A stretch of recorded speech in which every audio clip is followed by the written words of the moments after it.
vamos a empezar a grabar también. Entonces, aquí les muestro a modo de teaser, como dicen en las películas, una imagen del planeta Marte con superpuesta a esa imagen. Ustedes pueden ver flechas que que tienen formas de abanicos. Bueno, ese es el campo magnético que midió una nave espacial alrededor de Marte, y todo esto de los materiales magnéticos tiene mucho que ver con el magnetismo en Marte. Así que les dejo eso, y después lo ampliamos, lo vamos a ver al final para que no afecte el contenido principal de la clase de hoy. Bien, entonces vamos a empezar, y voy a pedirles que recuerden la clase práctica del lunes, en donde ustedes han podido ver el campo generado por una espira de corriente, y también el campo magnético generado por un cable que se enrollaba varias veces, equivaliendo eso a la superposición de los campos de numerosas espiras. Ese arreglo se conoce con el nombre de solenoide. Va a equivaler a lo que denominaremos bobinas en circuitos de corrientes variables, así que ya se los adelanto, probablemente ya lo saben.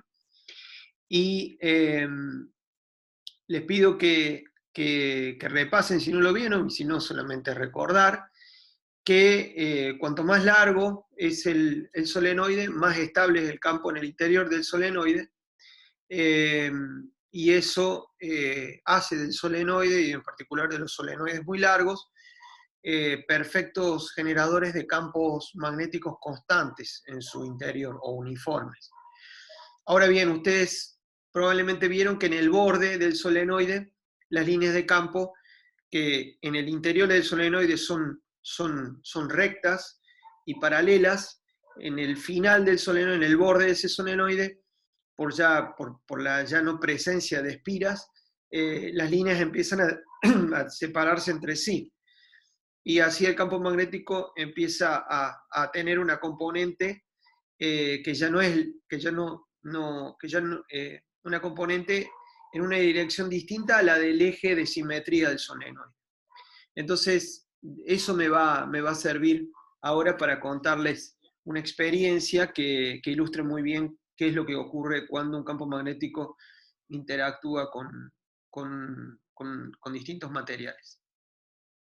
Entonces, la experiencia indica que los materiales reaccionan de distinta manera frente a un campo magnético. Entonces, vamos a pensar en una experiencia que puede ser realizada tranquilamente, pero bueno, se la cuento verbalmente. Supongamos que tenemos un solenoide finito, que es este cilindro, es una sección de un solenoide finito, e imagínense que este es el borde del solenoide finito. Entonces, en el interior del solenoide, que está más abajo, van a tener ustedes un campo magnético uniforme, pero al llegar al borde del solenoide, las líneas de campo magnético, como les contaba, inicialmente paralelas, empiezan a diverger. En este caso, el sentido de la corriente en las bobinas que forman parte del solenoide es tal que las líneas de campo van hacia afuera, o sea, son flechitas que apuntan hacia afuera. Entonces, si uno pudiera medir el campo viniendo sobre el eje de simetría del solenoide, uno pudiera medir el campo magnético, medir la intensidad a lo largo de esta dirección, y sale del solenoide a lo largo del eje de simetría del solenoide, uno mediría intensidades cada vez menores, puesto que las líneas de campo se van separando.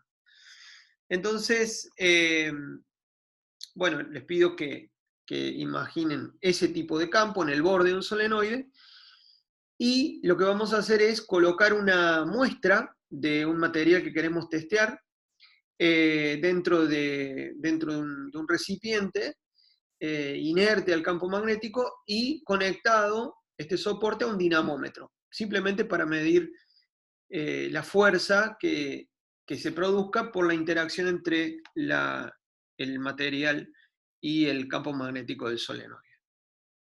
Profe, Sí, Gastón. esa cosa enrollada que está ahí arriba es un resorte, ¿no? Sí, sí, sí. Digo, es una versión muy simple, un dinamómetro. Lo que quiero decir es que le conectemos a esa muestra algo que pueda medir la fuerza sufrida por esa muestra, ¿sí? Sí.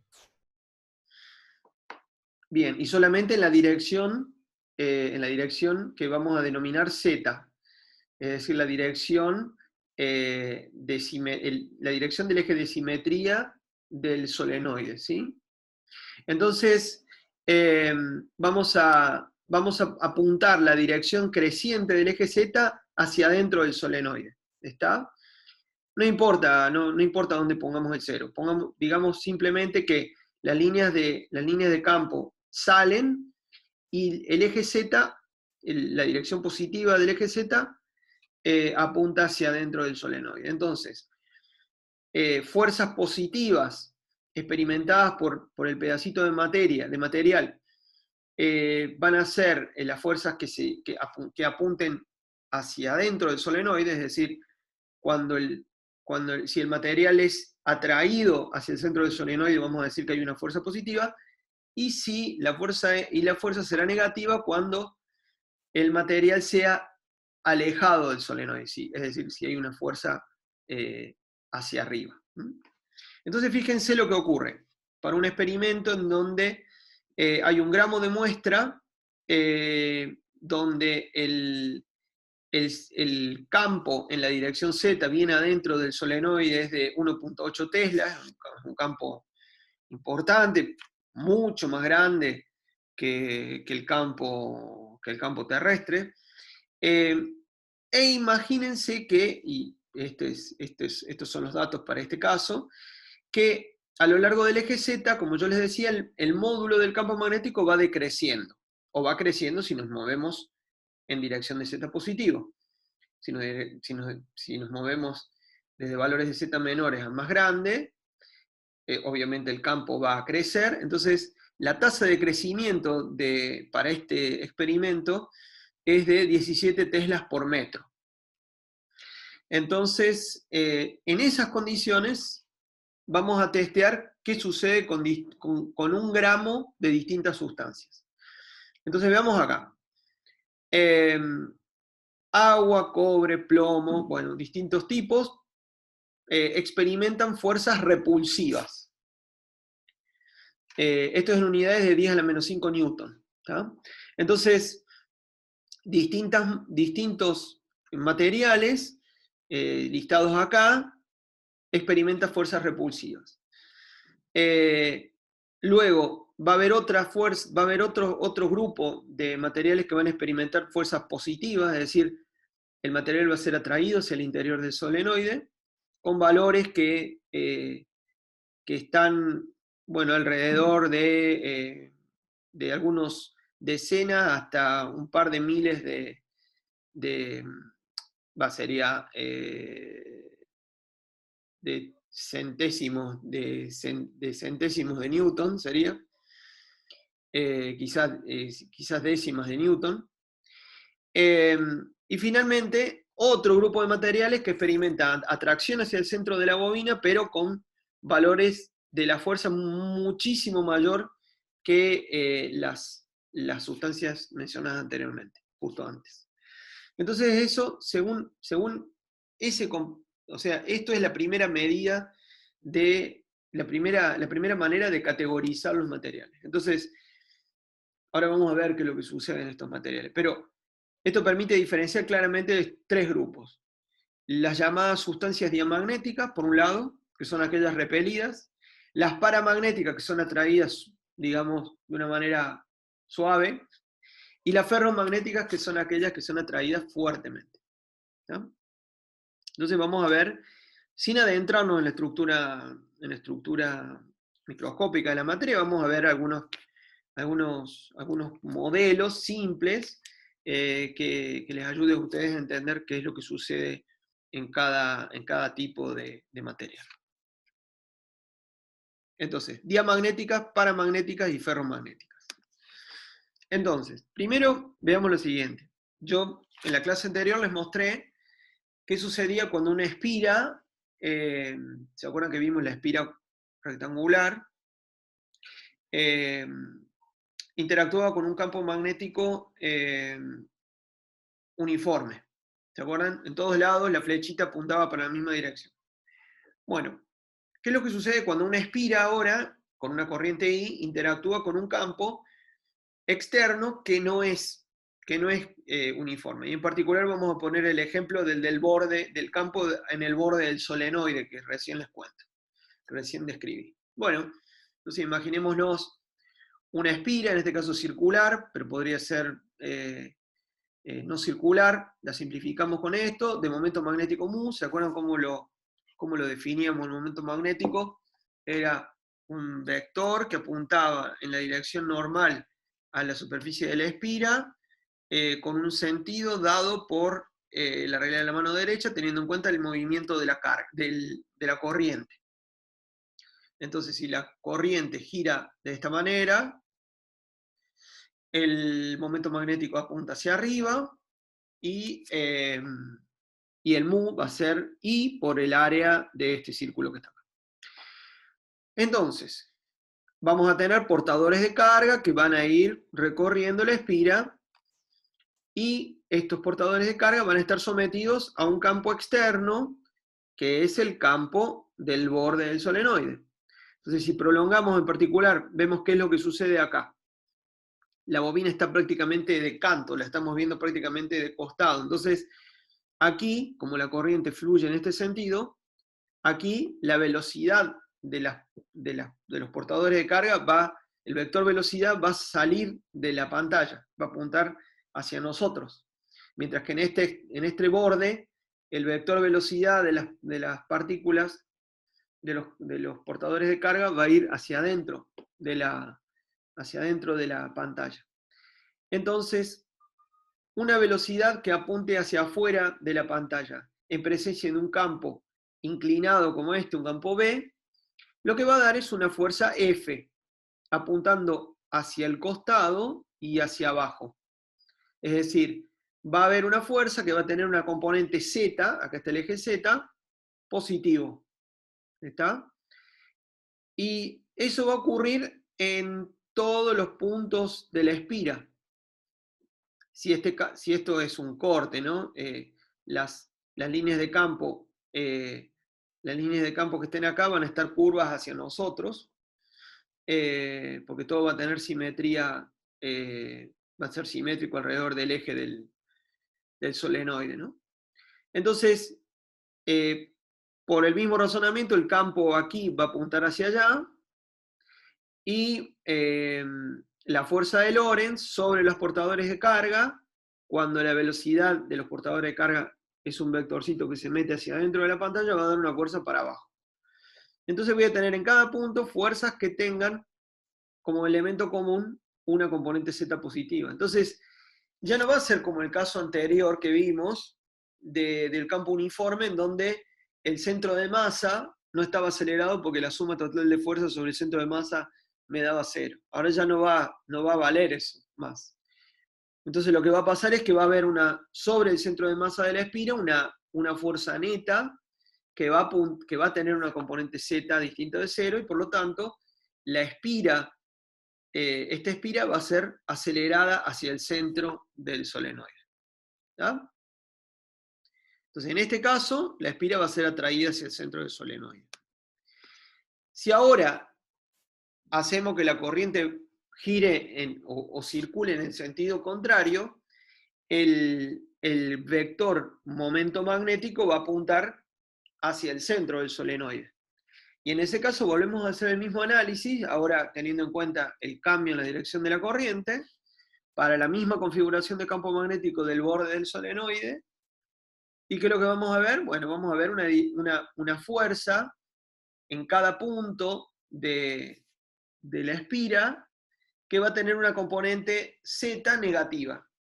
Entonces, sumadas todas ellas para analizar el movimiento del centro de masa, va a dar una fuerza neta dirigida hacia arriba, y por lo tanto la interacción va a dar como resultado la aceleración de la espira en la dirección menos z, es decir, alejándose del centro del solenoide. Bien, ¿hay alguien que no entendió esto?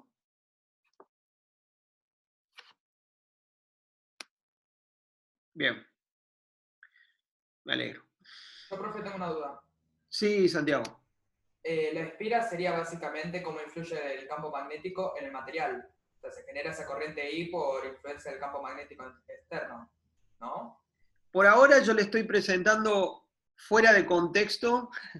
Ya vamos a ver qué relación hay entre esta espirita que hemos supuesto acá y la estructura del material. Pero quería repasar con ustedes este proceso. ¿Qué sucede cuando una espira la ponemos apuntando hacia abajo o apuntando hacia arriba cuando interactúa con el campo? ¿Sí? Genial, genial. Era eso, mi duda. Ya llegamos. Bueno, entonces, ahora vamos justamente a lo que comentábamos. Entonces, en el diamagnetismo, el campo exterior va a inducir a nivel atómico y a nivel molecular momentos dipolares magnéticos microscópicos en la dirección opuesta al campo. Entonces, el material va a reaccionar tal que a nivel molecular y a nivel atómico se van a conformar momentos magnéticos en el sentido opuesto al campo. Entonces, en ese caso, como vimos, bueno, es algo que se puede ver en mecánica cuántica, no lo vamos a explicar acá. Pero básicamente lo que sucede es que el material reacciona frente al campo externo, alineando sus momentos dipolares magnéticos y momentos dipolares a nivel molecular y atómico, en la dirección opuesta al campo. Entonces, eso va a dar momentos magnéticos que apunten hacia la región en donde crece el campo, y por lo tanto, ese material polarizado por el campo magnético externo va a sufrir una fuerza hacia arriba, como sucede con la espira del segundo caso, ¿no? ¿Y qué va a pasar en el interior? Bueno, este momento magnético, ¿se imaginan? Va a generar un campo magnético dentro del material. Entonces, dentro del material va a haber dos campos. Va a estar el campo externo del solenoide coexistiendo con un campo que va a haber nacido a partir de la polarización del material con esta regla, es decir, alineando momentos magnéticos en la dirección opuesta. Y bueno, y el efecto neto va a ser, como ya les dije, que se aleje el material.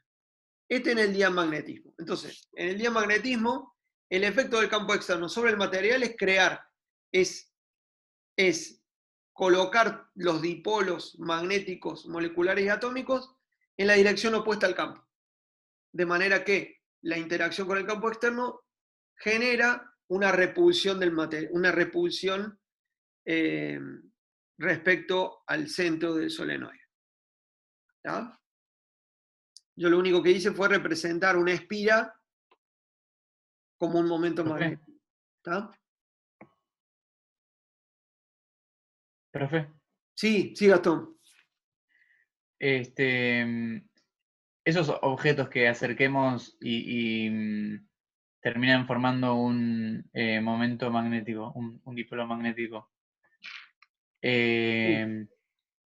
¿Circula alguna corriente dentro de ellos? Ya vamos a ver, están asociados a corrientes, sí. Pero esas corrientes van a ser parecidas a las que vamos a ver en dieléctricos, que no van a ser corrientes libres, como las corrientes que generan el campo, por ejemplo, el campo del solenoide. Claro. ¿Está bien? Pero vamos a mantenernos en la descripción macroscópica, ¿saben? No nos vamos a meter con la manera en la que estos momentos magnéticos a nivel microscópico se generan, ¿no? Vamos a mantenernos en la macro, ¿sí? Bien, entonces, diamagnéticos, materiales diamagnéticos reaccionan así. Vamos a los paramagnéticos. Los paramagnéticos tienen ya, fíjense que en el caso anterior, la aparición de los momentos magnéticos son inducidos estos momentos magnéticos. Entonces, estos momentos magnéticos son generados a partir de la presencia del campo magnético externo. En el caso de los paramagnéticos, ya hay, a nivel molecular y a nivel atómico, ya hay dipolos magnéticos permanentes, que inicialmente están distribuidos al azar. Y eso obviamente va a estar más ya se imaginan quizás, si ya vieron teoría cinética, se pueden imaginar que cuanto más temperatura, más caótico, más aleatorio va a ser la distribución de estos dipolos, de estos momentos magnéticos dipolares. Entonces, ¿qué es lo que pasa ahora? Bueno, imagínense que son un montón de flechitas mu en distintas direcciones, inicialmente. Como un montón de espiritas que están todas en distintas direcciones. ¿Y qué pasa cuando los ponemos en un campo magnético? Bueno, lo que van a hacer esas espiras van a tender a alinearse, sus normales van a tender a alinearse con el campo, porque además de la aceleración va a haber un torque. ¿Ya? No vamos a analizar acá el torque, pero ya lo vimos en el caso de la espira cuadrada. En este caso va a haber dos efectos. Va a haber una aceleración de la espira hacia afuera, pero además una rotación de la espira para alinearse. Va a haber torque y va a haber aceleración. En el caso de la espira cuadrada solamente hubo torque. Entonces, esos dipolos magnéticos se van a alinear con el campo. Van a ser momentos magnéticos que van a apuntar hacia afuera. Y por lo tanto, esos momentos magnéticos que apuntan hacia afuera son atraídos hacia el centro del solenoide. Entonces, de ahí que los materiales paramagnéticos van a sufrir una atracción hacia el centro del solenoide. Eso. Bien. Por otro lado, el campo adentro del material va a ser un poco más grande que el campo externo, porque ese momento magnético alineado, ese material paramagnético ahora polarizado, va a generar su campito que se le va a sumar al campo externo dentro del material. Entonces, a diferencia del diamagnético, el paramagnético, adentro del paramagnético vamos a medir un campo superior, más intenso, que el campo externo que rodea al material paramagnético. Ya lo van viendo eso también. Avísenme si no se entiende. Entonces, en el día el campo adentro del material va a ser menor, producto que se inducen dipolos que se oponen a la dirección del campo externo. En el se alinean los dipolos que ya son permanentes, eso genera un campo propio del material que se le suma al campo externo que produjo ese alineamiento de los dipolos magnéticos. Bien. Y después, si yo retiro el campo magnético externo, los dipolos se vuelven a desordenar. Entonces, por así decirlo, el material se olvida que ha sido expuesto a un campo magnético externo. Se olvidó. Entonces, yo lo veo antes, lo alineo, lo veo antes sin magnetizar. Le pongo un campo magnético externo, lo polarizo, le vuelvo a sacar el campo externo y lo veo igual que como lo veía antes, con el mismo grado de desorden que antes. ¿Está bien? Esto de la memoria, vamos a volver a lo de la memoria ya nomás, en un ratito, para diferenciarlo de los ferromagnéticos. Perdón. Bueno, fíjense que acá en la lista tenemos varias sustancias de las cuales se destaca el oxígeno líquido, que tiene un poder de atracción, una fuerza mucho mayor, casi un orden de magnitud que estos, más de un orden de magnitud que estos que les preceden, ¿no? A temperaturas muy bajas, fíjense, en 90 Kelvin, ¿no? Entonces es interesante porque la fuerza de ese nivel ya es suficientemente grande como para pelear contra el peso. Entonces, bueno, hay experimentos muy buenos, muy interesantes, justamente de levitación de oxígeno líquido. Acá tenemos un chorro de oxígeno líquido que pasa en el entrehierro de un imán. Ya vamos a ver que el imán también es otro material, es un material ferromagnético. Entonces acá tenemos un imán con sus polos positivo y negativo. Entonces la fuerza que genera, la fuerza de atracción que genera la interacción entre el campo magnético y el material paramagnético es tal que impide que el líquido chorree hacia abajo. Es mucho más fuerte la fuerza que las mantiene acá que el peso. Entonces queda ahí evaporándose porque sublima, pero no cae hacia abajo. Hay un montón de videos buenísimos que muestran este tipo de efectos. Eso ya no pasa con otros materiales paramagnéticos más débiles. Pero en este caso es sumamente interesante ver este tipo de efecto. Muy bien. ¿Alguien lo entendió? ¿Seguimos? Bien. Bueno, y ahora llegamos al tercer grupo, los ferromagnéticos. Los ferromagnéticos también tienen dipolos magnéticos permanentes. Pero estos dipolos magnéticos permanentes están agrupados en áreas o en volúmenes denominados dominios magnéticos. Entonces, los dominios magnéticos son regiones del orden de un micrón de tamaño, en donde todos los dipolos magnéticos tienen la misma dirección.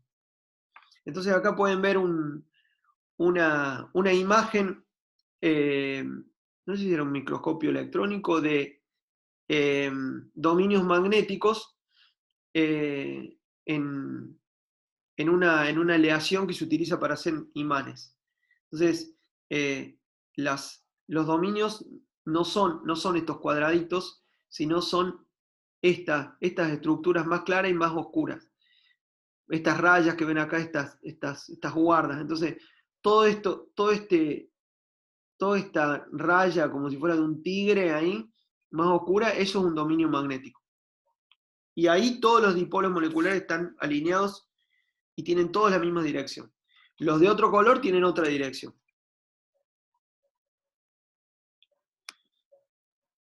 Entonces, cuando le ponemos un campo externo, los dominios se empiezan a alinear más o menos.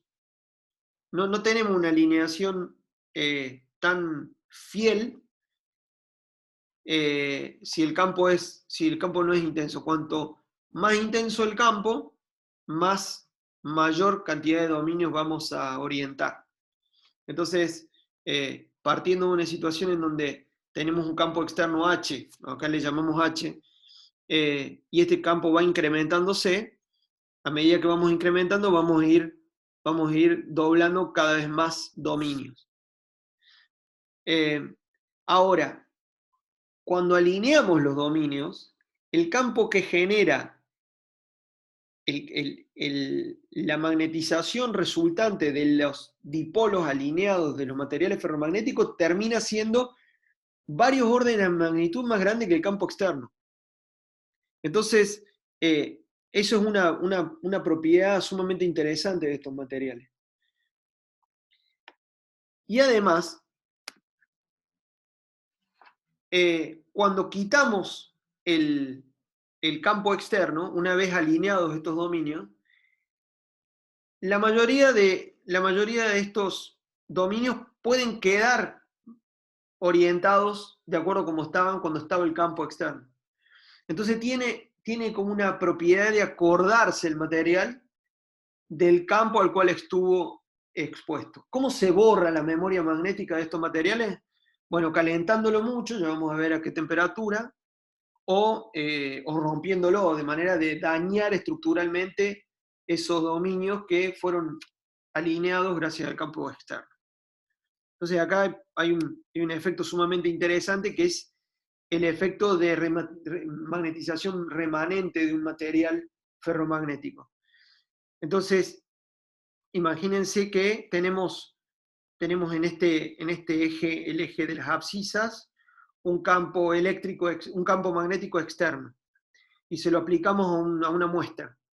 Entonces, en el eje Z y en el eje Y, perdón, tenemos un momento magnético macroscópico, o que indique la magnetización del material, o cuánto es el grado de magnetización que tenemos para un determinado campo magnético externo. Entonces este tipo de materiales hacen lo siguiente. Si partimos de un conjunto de dominios magnéticos totalmente desorganizados, vamos a salir de acá. Una magnetización nula que empieza a aumentar producto del aumento del campo magnético externo. Entonces los dominios magnéticos están desorganizados, y a medida que vamos aumentando H, vamos a llegar a un valor de H, por encima del cual ya no podemos alinear más dominios magnéticos. Entonces vamos a haber saturado el valor de la magnetización de ese material, ¿no? Entonces ahora lo que podemos hacer es bajar ahora la intensidad del campo externo, y el material va a quedar magnetizado. Va a empezar un poquito a desalinearse, pero la mayoría de los dominios van a quedar organizados según el campo al que estuvo expuesto. De manera que cuando volvamos para atrás con H y pasemos por el campo 0, el material va a quedar magnetizado. Ese es el caso de los imanes. El imán es eso. Lo llevas a una temperatura muy alta, lo magnetizas, lo enfrías y le sacas el campo externo, y quedó el material con esa magnetización, no sé, remanente, digamos, ¿no? Entonces va a hacer falta, para desmagnetizar el material, va a hacer falta ahora exponerlo a un campo en el sentido opuesto. Entonces voy a lograr una desmagnetización, pero luego de haber expuesto el material a un campo en la dirección opuesta. Voy a desorganizar eso y después voy a poder saturarlo en el sentido opuesto. Entonces los dominios se van a orientar en el sentido opuesto. Este ciclo, y bueno, de la misma manera puedo volver yo con el campo H, aumentarlo en la dirección inicial y volver a alinearlo, pero voy a necesitar un campo H de este valor para volver a desorganizar los dominios magnéticos. Entonces este ciclo se denomina ciclo de histéresis, y un ciclo característico de este tipo de material. Entonces tiene el campo externo de saturación, el valor de saturación de la magnetización en dos sentidos, y se olvida el material de que en un principio tenía todos sus dominios desorganizados. Santino, sí, pregunta. En los materiales que estamos viendo, ahora se supone que hay una corriente circulando. En estos materiales, si hablamos del campo del material, va a haber una corriente, pero esa corriente no va a ser una corriente de un conductor, como la que genera el campo externo, sino que va a ser una corriente que va a estar que va a estar trabajando a nivel microscópico. Ya vamos a ver qué es lo importante cuando trabajemos con la ley de Ampère para materiales magnéticos, que ya la vamos a ver en muy breve. Van a ver que esas corrientes que hay internamente en el material, producto de que está interactuando con el campo externo, no las tenemos en cuenta para la ley de Ampère. ¿Está?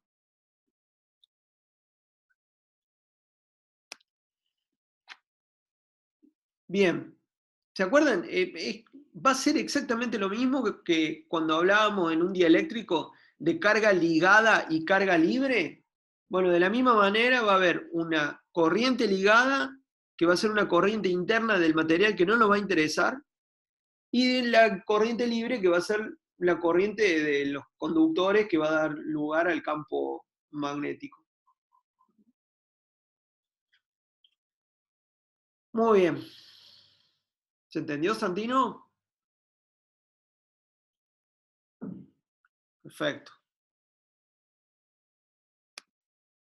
Bueno, entonces, este es el caso de los imanes. Ya les conté, los imanes son materiales ferromagnéticos, no solamente hierro, hay un montón de materiales nuevos que tienen propiedades tienen la capacidad de generar magnetizaciones muy, muy importantes. Y estos se caracterizan por desarrollar dos polos.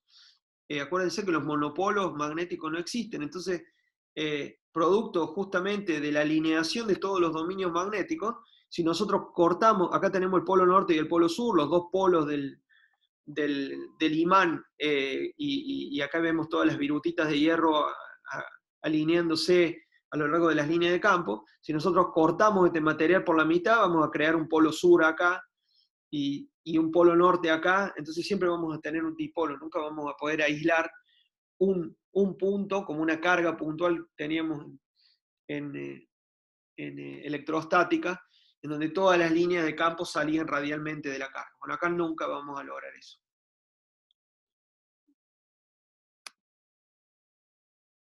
Bien. ¿Cómo venimos? Venimos bien. Perfecto, imanes. Entonces, los imanes, bueno, imanes es la aguja de la brújula, ¿no? Entonces, lo que vamos a tener es, el imán va a estar caracterizado por un momento magnético, y ese momento magnético lo que hace, el momento magnético de la aguja, busca alinearse con el campo magnético con el campo magnético externo, en este caso el campo de la Tierra. Entonces, si estamos en un planeta, vamos a volver a Marte, si estamos en un planeta como la Tierra, que tiene un campo magnético propio, como la Tierra, una brújula nos sirve perfectamente para ubicarnos. Esto no pasa en todos los planetas. En Marte, por ejemplo, la brújula no nos sirve. Ya les voy a contar qué es lo que pasa en Marte.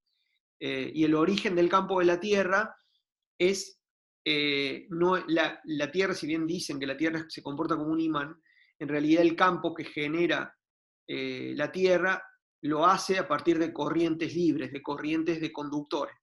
Y eso se debe al que en el interior de la Tierra hay una región en donde hay magma, y ese magma es un conductor que al moverse es capaz de generar un campo que lejos en la superficie se ve, y lejos de la Tierra, hasta aproximadamente 6 radios de la Tierra, hasta más o menos donde está el ARSAT, más o menos 36.000 kilómetros de altitud, el campo puede ser considerado dipolar. Entonces, bueno, esto es un imán, una aguja de una brújula es un imán. No se genera, Gastón, no se genera en el núcleo terrestre, se genera, bueno, ojo, hay una teoría, obedece a una teoría que se llama teoría de Dínamo. La teoría de Dínamo consta de que necesitas dos ingredientes esenciales. Primero, un interior, un conductor, perdón, obviamente conductor que se pueda mover, es decir, tiene que haber convección de material, y además tiene que haber la rotación, tiene que haber fuerza de Coriolis. Bueno, no vamos a entrar en detalles, pero se debe a corrientes en la explicación del campo de la Tierra. Y otros planetas que tienen campo magnético son Mercurio, Júpiter, Saturno, Urano y Neptuno. Venus no tiene, Marte, ya vamos a ver, no tiene, pero tiene sí como imanes sobre su superficie. Bueno, volvamos al campo y veamos qué es lo que le pasa al material adentro. Entonces, habíamos dicho que para muchos materiales, el campo en el material, el campo generado en el material por ya sea la inducción de dipolos magnéticos o el alineamiento de dipolos magnéticos, genera un campo propio del material. Y ese campo propio del material, como les decía yo, por lo general es proporcional al campo externo. Entonces, llamemos a esa constante de proporcionalidad kappa sub m. ¿Se acuerdan que habíamos visto antes kappa sub e en los dieléctricos? Bueno, ahora vamos a hablar de un kappa sub m. Ahora el tema es que el kappa sub m puede ser menor que 0, porque puede ser mayor que 0 o menor que 0. Porque puede apuntar en el sentido opuesto al campo externo. Entonces el campo, debido a los dipolos del material, lo vamos a llamar B material. Y el campo externo, el campo que veíamos recién del solenoide este externo, lo vamos a llamar B externo, ¿sí? La constante kappa m se llama permeabilidad magnética, y también se usa como la permeabilidad magnética muchas veces es muy cercano a 1, muchas veces se usa la susceptibilidad magnética G sub m, que es kappa m menos 1.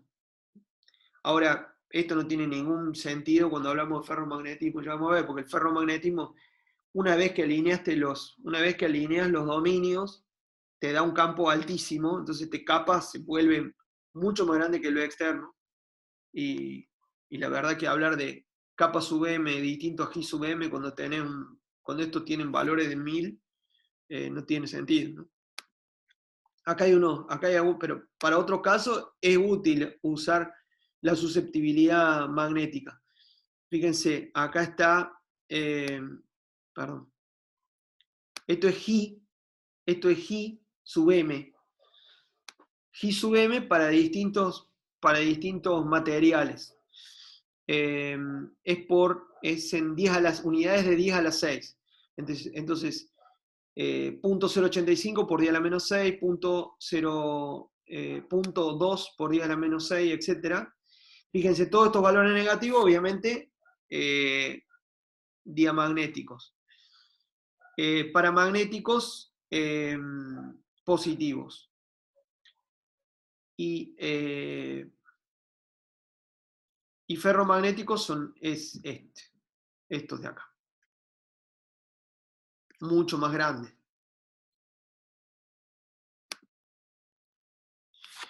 Bien.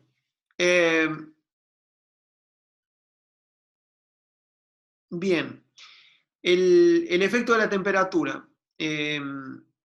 No sé si había comentado, pero en los diamagnéticos, las propiedades de los diamagnéticos no dependen de la temperatura. Sí en los paramagnéticos y los ferromagnéticos. Entonces, la temperatura como expresado como un nivel de la agitación térmica que lucha contra la polarización.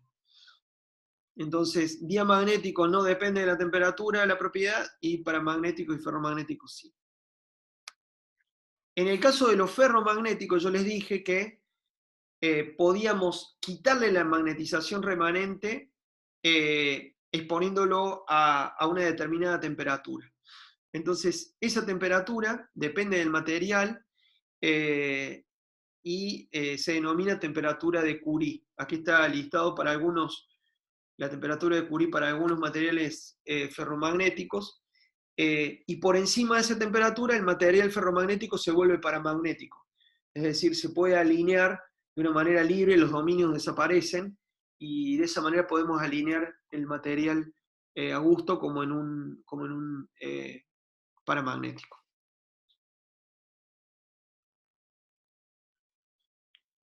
Bueno, muy bien.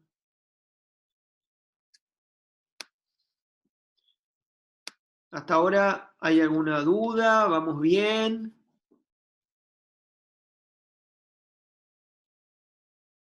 Sí. Bueno, cualquier cosa, avisen. Bueno, creo que vamos, sí, podemos ahora parar un ratito. Son las, sí, -10, -9. Si les parece, podemos arrancar a las 6, por las dudas que nos pasemos un poquito, porque quiero llegar a inducción electromagnética y quizás eso nos tome un poquito de tiempo. Si les parece, entonces, a las 18 volvemos.